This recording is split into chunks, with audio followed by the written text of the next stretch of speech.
Olá, pessoal, bom dia. Dia os 2 terceiros anos.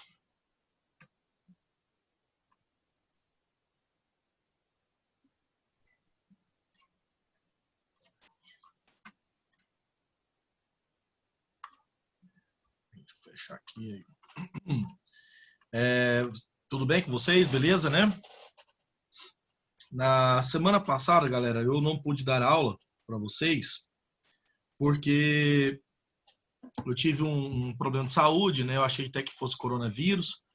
Fiz o exame PCR, inclusive 2 vezes, né? Porque acreditei que podia ter dado falso negativo, porque os sintomas eram todos os mesmos, né, cara? Essa mesma coisa, tudo junto. Acabou que não foi. Fiz o exame de sangue também, hoje é quarta, né? Segunda-feira de tarde. E saiu o resultado negativo também, ou seja, eu nunca tive contato com o vírus, então não foi coronavírus. Aí o médico diagnosticou como faringite aguda e, e problemas com amigdalite, porque minha garganta eu não consegui, pra vocês terem noção, beber água, né? Então fiquei bastante mal semana passada, muita febre e tal. Mas estou melhorando, tô tomando medicação, né? Tô quase 100% já, tá? Obrigado aí àqueles que mandaram recado aí, mensagem, perguntando se eu estava bem e tal, beleza? Galera, é o seguinte, antes de a gente começar então aqui, só fazer um comentário, né? Eu corrigi as provas de vocês agora, essa semana, né? E mais uma vez, assim, eu não vou ficar rebatendo em tecla que eu já bati, né? 2 vezes já não, porque é a terceira avaliação que a gente faz online, né? Não tem nem sentido eu ficar falando, não, porque é aluno de terceiro ano. Aluno de terceiro ano não tem que ficar ouvindo beabá todo dia, não. Vocês já são um moleque bem grande já, para saber das responsabilidades, o que devem e o que não devem fazer, né? Sobre questão de plágio, eu não vou ficar nem falando isso, não, né? Porque eu tenho certeza que tem aluno que não está gastando nem 5 minutos para fazer uma avaliação minha. Muitos alunos estão copiando diretamente de internet, questões, gabaritos, e copia de qualquer site. Às vezes manda até o link que copiou. Não tem a destreza nem de apagar o link lá, né? Mas alguns alunos fizeram, né? Esses alunos foram bem avaliados, tá lá, vocês vão receber as notas de vocês logo, logo. Mas eu queria só tirar uma dúvida com vocês. Eu não dei aula de Thomas Hobbes para vocês, não? Dei, né? Então, teve aluno que falou na prova que eu não dei conteúdo. Tem que criar vergonha na cara, bicho. Se você não assistiu a aula, se você não gostou da aula, se você não quer assistir a aula de filosofia, um abraço, eu não posso te obrigar a fazer nada. Agora, que você vai falar também, colocar no meio da resposta. Ah, não, eu não sei desse conteúdo não, porque eu não vi esse conteúdo não. Ah, então, meu amigo, um abraço para você, eu não posso fazer nada, né? Porque eu dei aula sim, foi dia 2 de setembro, tá? Sobre esse conteúdo. Bom, tirando aí essa parte, vamos trabalhar, né?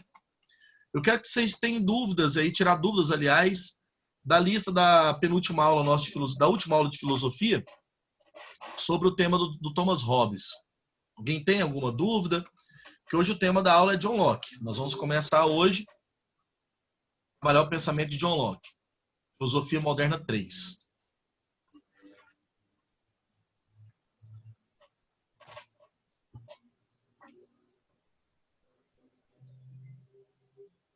Bom, se não tem dúvida, vamos no Locke.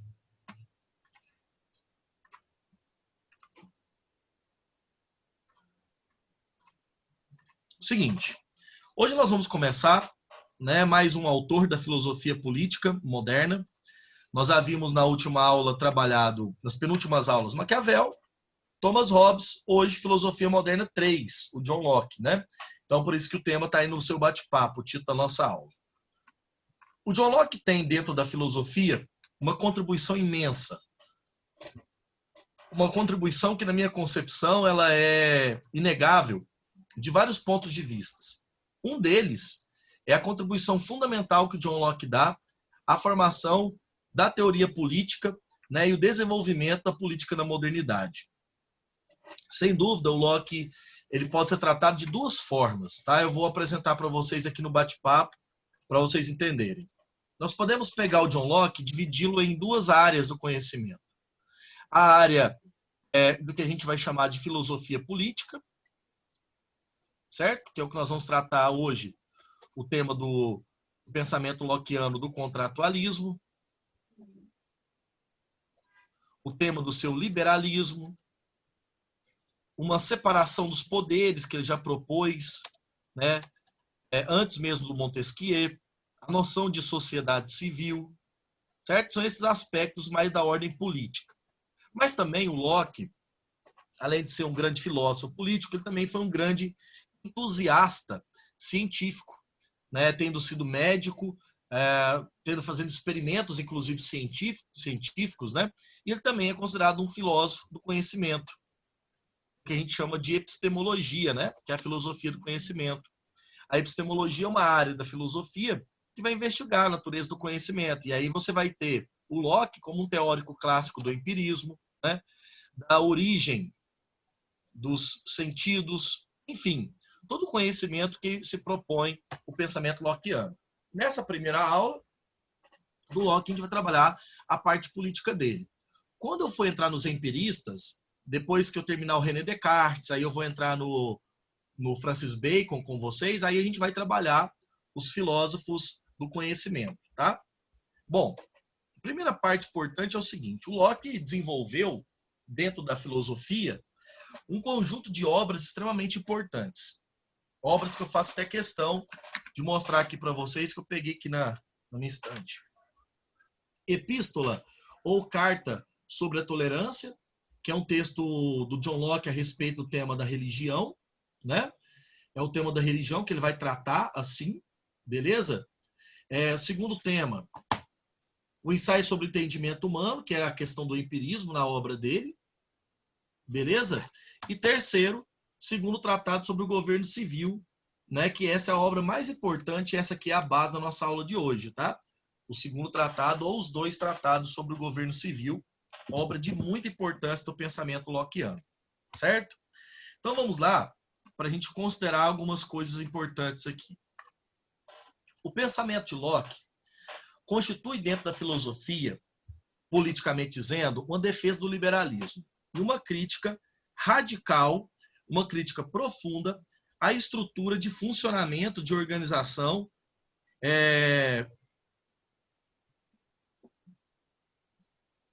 como é que eu posso dizer? Uma forma de estrutura de pensamento e organização do mundo contemporâneo. É curioso que a obra e a organização do John Locke dentro do pensamento político, né, contribuiu imensamente para o tempo nosso. Hoje, o nosso tempo ele se referencia muito em alguns autores, como Montesquieu, com a divisão dos poderes, né, políticos, com John Locke, a defesa dos direitos naturais do homem, direito à vida, liberdade. Ao próprio Rousseau, a noção de sufrágio, né, de voto, de desejo universal, de assembleia, modelo de democracia como a gente tem hoje. O mundo ocidental é um devedor enorme de grandes autores, entre eles o John Locke, tá? Teórico liberal clássico aí. Vamos falar da teoria política dele? E nós vamos começar o seguinte. O John Locke, ele refutou, ele criticou, ele se opôs às grandes teorias do início da modernidade que davam a ideia de que a política tinha uma origem religiosa. Por exemplo, o Jacques Bossuet, não sei se já ouviram falar nesse filósofo, ele é um teórico trabalhado geralmente nas aulas de história, né? Quando os professores de história vão falar do governo de Luís XIV, Jacques Bossuet, está anotado aí para vocês aí, ó. Ele foi um filósofo que trabalhou para o rei Luís XIV, né? Na França. E, curiosamente, foi um filósofo que desenvolveu uma das teses mais difundidas durante a modernidade, ficou muito famosa, né? Mas depois muito criticada por outros filósofos, que é a ideia de que o rei ele origina o seu poder da vontade de Deus, né? Ou seja, emana de Deus a vontade do poder político. E essa tese dele, né? Lembrando que ele, só estou pegando a data de nascimento dele aqui para vocês terem uma ideia, ele nasceu em 1627, morreu em 1704. Veja, ele é praticamente contemporâneo ao Locke, né? Porque o John Locke, veja, ele nasceu em 1632 e morreu em 1704, mesma data, né, de morte, mesmo ano de morte do Jacques Bossuet. E no governo de Luís XIV, né, que Jacques Bossuet trabalhou, ele desenvolveu a tese da origem divina dos reis, né? A doutrina que determinava a ideia de que o governo humano é uma vontade religiosa, né? Porque Deus quis, era a tal da jurisdição paterna de Adão. Por isso que o rei deveria governar era um homem, né? É uma doutrina bem patriarcal que a igreja defendia. O Locke vai partir de uma ideia completamente oposta a essa questão, vai propor a ideia de que, né, as realidades cotidianas, políticas, econômicas, elas derivam da vontade dos homens. Então é uma tese racional, não racionalista, para a gente não confundir ele, já que ele é um empirista, mas é uma tese racional de que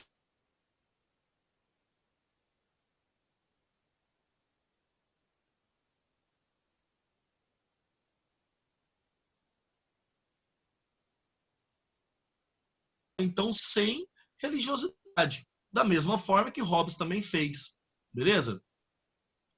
Não, realmente, João, era uma tese muito difundida. A Igreja Católica difundia isso, né? Ora, se hoje há certos absurdos justificados a partir de questões religiosas, imagina no período do século XVI, XVII. A Idade Média toda foi assim, mas a modernidade também criou essas teses, né? Além de ser manobra política, eles também acreditavam nisso. Beleza? Qual que é a função do poder político? No Locke, a função do poder político é a preservação das propriedades, né? E além do mais, além de preservar as propriedades, o poder político tem a função de garantir o bem comum. É uma leitura bem interessante, né, do pensamento do Locke, porque constitui uma espécie de defesa dos valores que são os mais burgueses possíveis, certo? Valores completamente burgueses. A gente, então, está pensando aqui na formação de um mundo completamente burguês, de uma sociedade baseada nesses princípios, tá? Então a gente tem, dentro do pensamento lockeano, uma estrutura de poder fundamentada nesses aspectos aí. Beleza? Alguma dúvida ou questão por enquanto aqui? Isso aqui é uma mera introdução.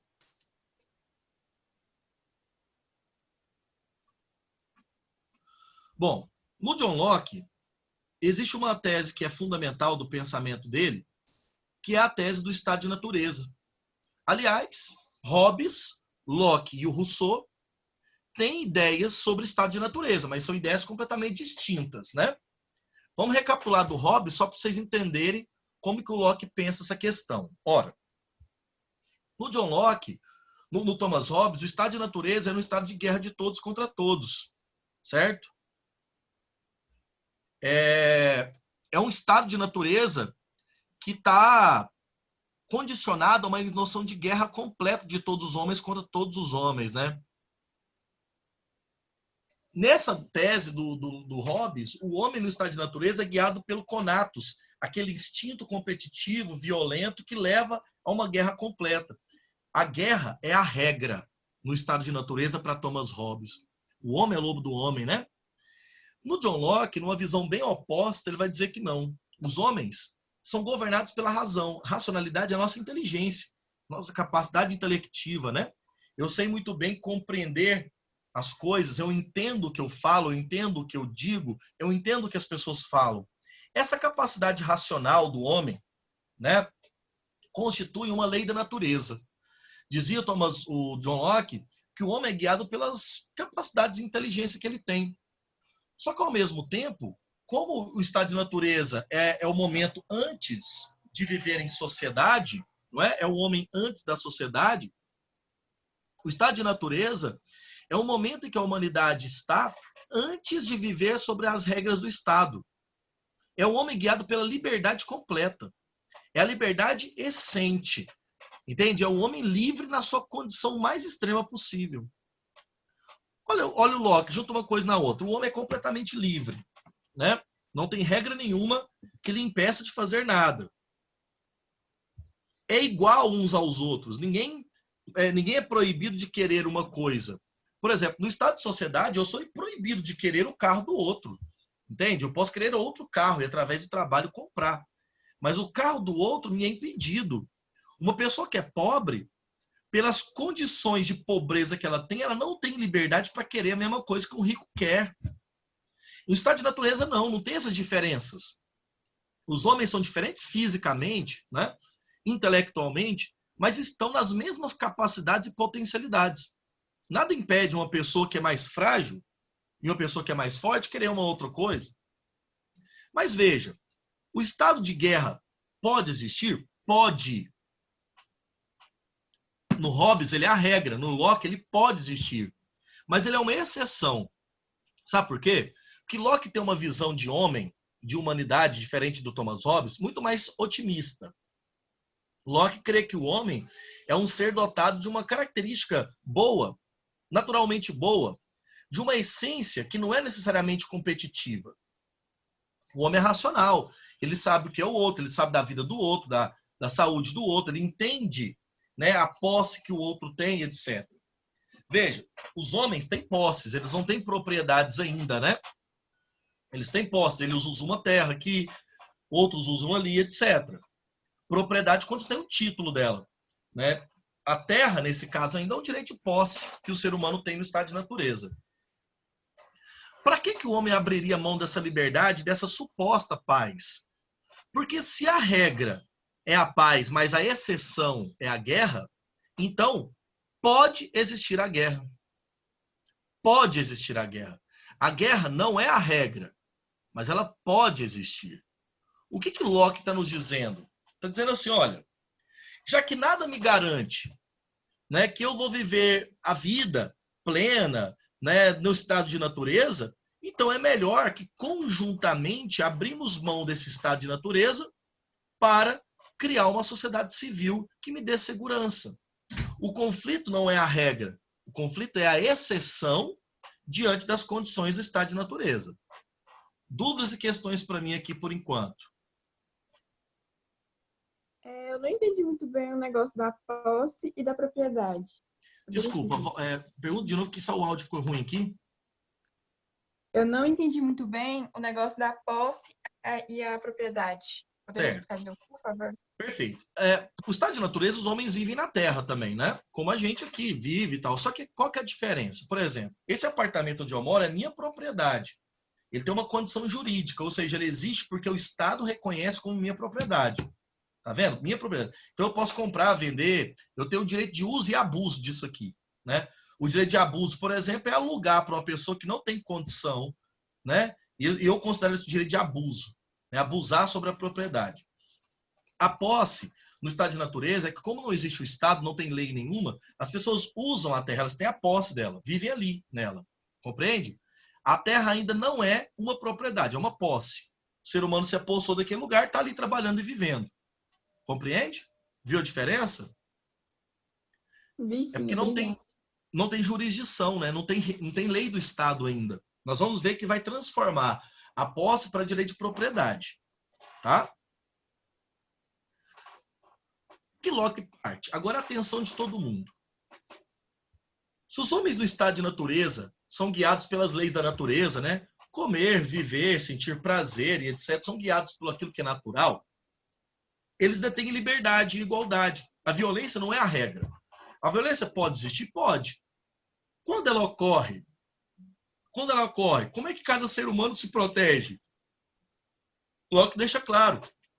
Quando ocorre uma perda da liberdade de um do outro, que alguém, por exemplo, atacou a posse da outra pessoa, como não existe o Estado, cada ser humano vai ser guiado pelo jeito que lhe convier, pela conveniência de cada um se proteger. Ou seja, o Estado que era de paz pode virar um estado de guerra. Como a guerra não é exceção, mais uma vez eu vou afirmar isso, a guerra não é exceção para o Locke, e no Hobbes sim, né? O Locke vai dizer, olha, se os seres humanos são responsáveis por criar as paixões, o dinheiro, a ganância, então, por que não abrir mão dessa liberdade insegura para viver uma liberdade com segurança? Olha a ideia. Por que não abrir mão dessa liberdade insegura, já que não tem lei, não tem nada, não tem ninguém que proteja ninguém, a não ser você mesmo? Por que não abrir mão disso para viver uma liberdade, mas com segurança? Não significa renunciar completamente à liberdade. Significa trazer uma nova liberdade, a liberdade política. Hobbes e Locke acreditam nessas justiças naturais do homem, né?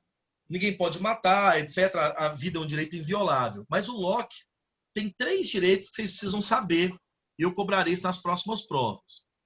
O direito à vida, o direito à liberdade e o direito à propriedade. Nascemos com a vida, né? Meu eu, a minha existência própria.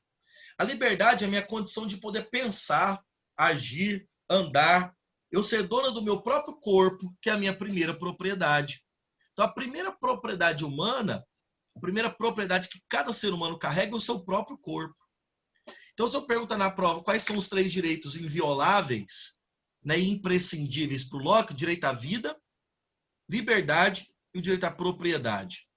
Vida, liberdade e propriedade, certo? Beleza? Ora, no pensamento lockeano, há uma questão bastante interessante que a gente precisa saber. Se o direito à vida, o direito à liberdade, o direito à propriedade são direitos imprescindíveis, né? Naturais do homem, são imprescindíveis, para que deve existir, então, a política, que nós vamos ver a partir de agora? O poder político vai surgir para proteger esses direitos naturais já existentes do homem. Então, a gente nasce com o direito à vida, à nossa liberdade e à propriedade. Mas não tem nada no estado de natureza que garanta completamente que esse direito não será retirado de mim. Locke, então, vai partir para o pressuposto de entender o quê? Ora, se o homem no estado de natureza é constituído dessa natureza, essa liberdade, essa propriedade que eles têm, então, os seres humanos abrem mão da liberdade completa, para viver uma liberdade política, que é constituída por leis, por regras, né? Por exemplo, eu, João Gabriel, sou dono de mim mesmo, dentro das regras estabelecidas pela nossa sociedade. Então, Locke acredita que é preciso proteção a esses direitos naturais. Agora, vamos lá.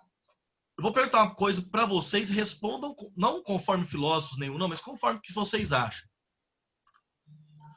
O que garante a legitimidade de uma terra na mão de uma pessoa? Por que uma terra está na mão de uma pessoa? Porque, eu digo assim, para vocês, o que justifica uma pessoa ter uma terra, uma casa, por exemplo? Pode usar o bate-papo, pode usar também o microfone aí. Por exemplo, aqui, a Patrícia Ribeiro, que está aparecendo para mim aqui, a Patrícia. Ela é dona de uma casa. O que dá legitimidade justificar ela ter essa casa? Por que ela tem aquela casa? Por que uma pessoa não vai invadir aquela casa dela? E se alguém invadir, ela é considerada uma pessoa, então, criminosa. No nosso tempo, é o contrato, não é? A compra, a venda, a escritura da casa, não é? Independente da forma como você ganhou o dinheiro. É aí que está. E uma terra? O cara é dono de uma fazenda.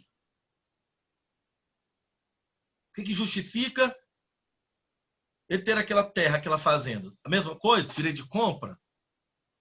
Pois é, o Locke, como liberal, discordaria desse tipo de liberalismo que a gente tem hoje. Por quê? Para o Locke, atenção todo mundo, o ser humano tem uma capacidade produtiva que ele chama de trabalho. Trabalho é a capacidade humana de realizar uma tarefa, modificar a natureza, né? Viver da natureza. Tiramos o proveito da nossa existência da natureza. Água vem da natureza, né? Eu estava comendo uma omeletezinha ali. Estava aqui, vem da natureza, né? Tem uma plantação de ovos aqui em casa, então pronto. Vários pé de ovo, pé de macarrão. Veja, eu, João Gabriel, então, tenho a condição de, através do trabalho, certo? Ter o porquê de ter uma propriedade. A leitura do Locke é esta. A única justificativa de uma pessoa ter uma propriedade é se ela desenvolver o trabalho naquela propriedade. Ou seja, o trabalho é quando a gente imprime a nossa personalidade, as características do nosso intelecto, nossa inteligência, entende? Nossa sabedoria em cima da terra. Então eu vou lá, né? Vamos pensar no estado de natureza. Eu vou lá, estou numa terra, aí eu produzi naquela terra, eu desenvolvi ela, eu melhorei a terra, né? Eu arei, eu plantei, colhi, estou comendo. Eu tenho o direito de ter aquela terra, isso é o direito de propriedade. A propriedade, então, ela vira um bem, extensão do nosso corpo. Locke chama a propriedade de extensão do corpo humano. O nosso corpo modifica a terra, por isso que eu posso ter aquela terra. Agora, e uma pessoa que não trabalha na terra, tem aquela terra por um direito de herança e é dona dela, seria justificável? É aí que tem a cisão dos liberais com os anarquistas, né? Tem uma molecada aí virjona e jogadora de LOL na internet que fala de anarcocapitalismo. Anarcocapitalismo é tão incoerente como você usar a expressão nazista judeu, entende? Tipo, os judeus fazem agora o movimento nazista para matar judeu, né? Ou então um vegetariano que adora churrasco. Anarcocapitalismo é tipo isso. Mas onde eu estou querendo chegar? A cisão dos liberais com os anarquistas, por exemplo, é que os liberais defendem a ideia de que se a pessoa tem o uso daquela propriedade, né, ele também tem o direito de vender, apropriar-se de outra propriedade, etc. Produzir, vender, enfim. Os anarquistas não, é apenas o direito de posse. Que justifica uma pessoa ter a terra se ele vive dela e necessita da terra. Entende? O acúmulo de propriedades não é aceitável para os anarquistas. Né? O direito à terra é o direito que cada pessoa tem a partir das condições que necessita ter. Já no Locke, nos liberais, que a gente vai ver depois, né, no Adam Smith e tal, se você desenvolver o trabalho sobre ela, pode comprar, ela é sua, é uma propriedade sua, use e abuse da propriedade. Beleza? Então, a pessoa vai lá, comprou uma porra de um apartamento, aí tem dinheiro, comprou outro, tomou dinheiro. E ela ganhou do papai, né? Porque ela foi herança. Ela pega aquilo e começa a abusar do direito à propriedade, que é o direito de abuso. É o abuso da propriedade. O que ela faz? Ela explora os outros. Então, ela dá a condição dos outros viver pagando, trabalhando, pagando para ela, só que aquilo não é dela. Então, a propriedade no Locke, galera, é uma extensão do nosso corpo. Trabalhou, comprou, é sua. Esse é o seu direito. Beleza? Direito de propriedade. Certo? Para que serve o poder? Só proteger a propriedade. Cara, olha que visão bem burguesa, não é? Proteger você? Que nada. Se você está meio que segundo plano, é a sua propriedade, né? Já viu que a maioria dos presos no Brasil, eles cumprem pena por crime contra a propriedade? Não é crime contra a vida diretamente? Ou, geralmente, os crimes contra a vida, a imensa maioria deles são ligados a crime contra a propriedade. Por exemplo, latrocínio. O cara matou e roubou. Porque tentou roubar, o cara reagiu e matou. Compreende? Quer dizer, a propriedade privada no mundo burguês virou uma deidade, um deus, né? Uma deidade. Onde nós vamos chegar à conclusão? O poder político, para o John Locke, ele serve essencialmente para garantir a proteção, beleza? Para garantir a proteção dos direitos naturais do homem. Ou seja, o poder político, ele serve para garantir os direitos naturais da vida, da liberdade e das propriedades. Para isso serve o poder. Criou o Estado, né? Para a gente viver em certa paz, né? Porque não existia lei. Criamos as leis. Para quê? Olha o que John Locke cita aqui. Alguém me ajuda a poupar minha voz lendo essa citação aqui do meio do slide, por favor?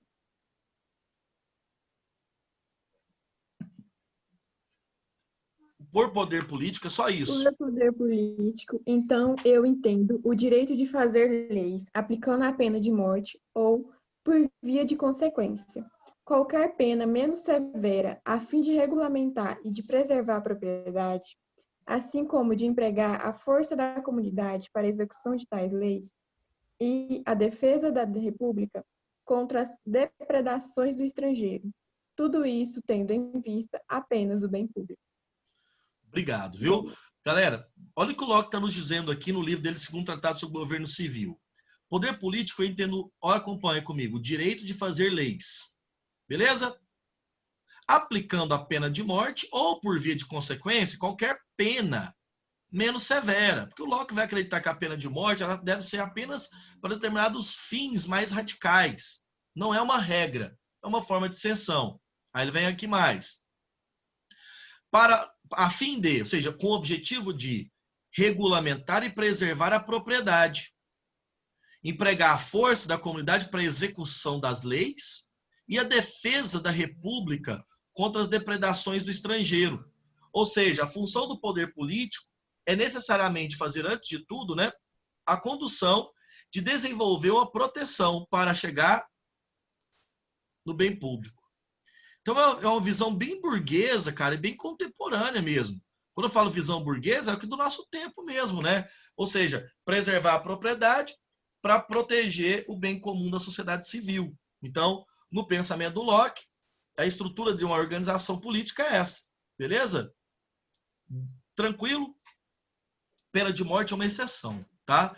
Na leitura do Locke, pena de morte é uma exceção. A regra é poder ter a prisão, né? Uma forma de condição diferente e tal. Beleza? Continuando, que só faltam 7 minutinhos aqui, é a última parte da nossa aula agora, é entender o que o Locke vai entender com a sociedade civil. Olha no bate-papo primeiro, para depois eu ir aqui nos nossos slides. Para o Locke, como o Estado, né, de sociedade, a sociedade civil, é incompatível, diz ele, com a monarquia absolutista, então nós devemos propor um novo modelo de sociedade. Para ele, para garantir as leis, deve ser necessário a divisão do Estado em 3 esferas. O legislativo, que tem a função de criar as leis, pessoas produzidas pelo povo, porque a lei é ordenada pelo povo, né? Ela é proveniente do povo. O executivo tem a função de aplicar as leis, fiscalizar seu cumprimento, beleza? Pessoas também endereçadas pelo povo.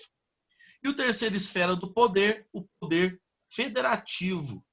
E na visão do Locke, uma função mais externa, beleza? Diplomática com outros países. Por exemplo, cuidar de questões como guerra, acordos de paz, alianças, enfim.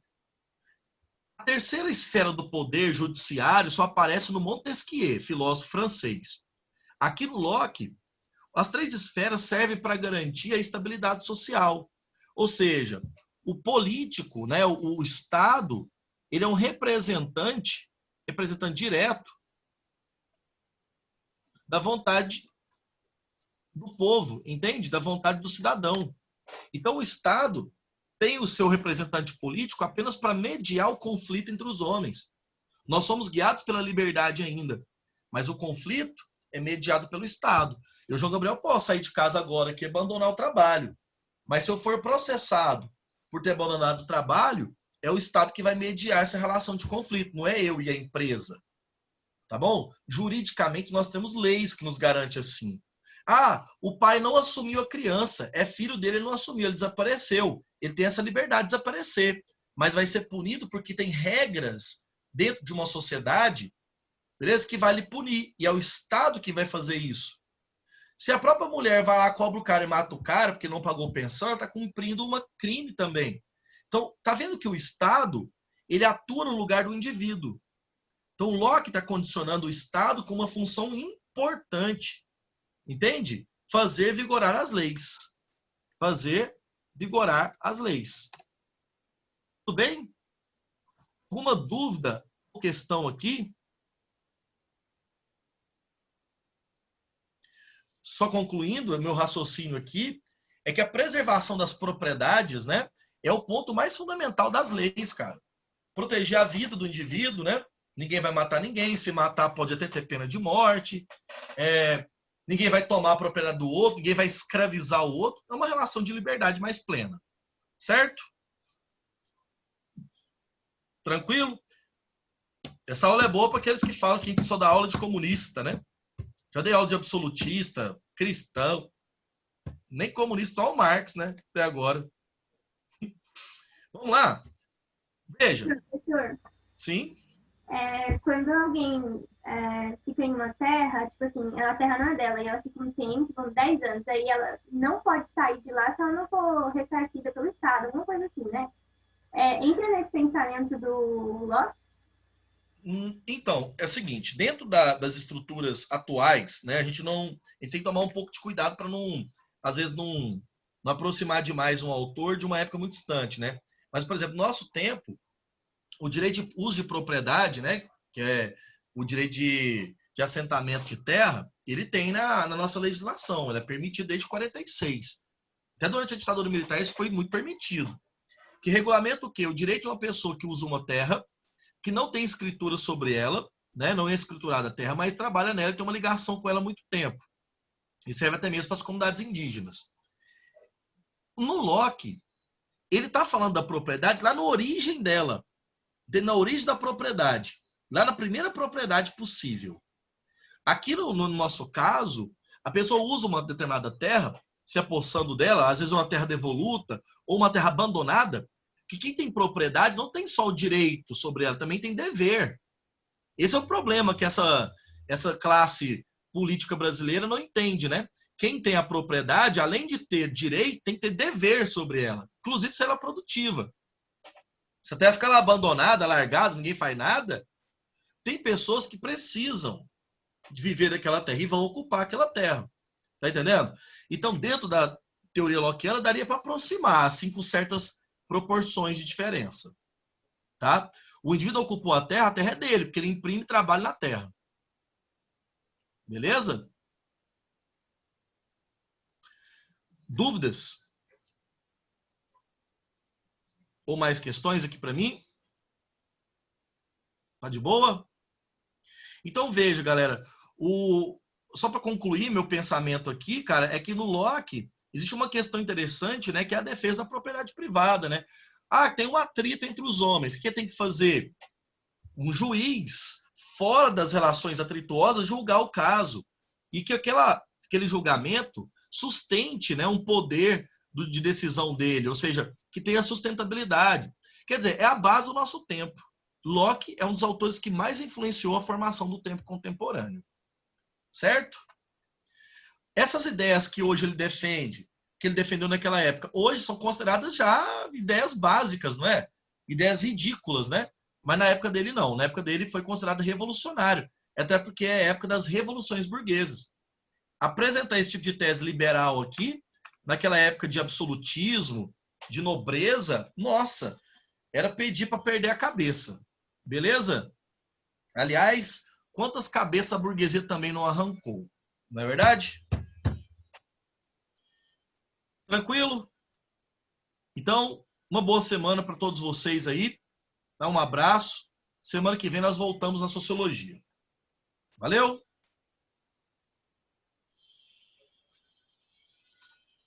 Tchau, obrigado, até mais. Valeu.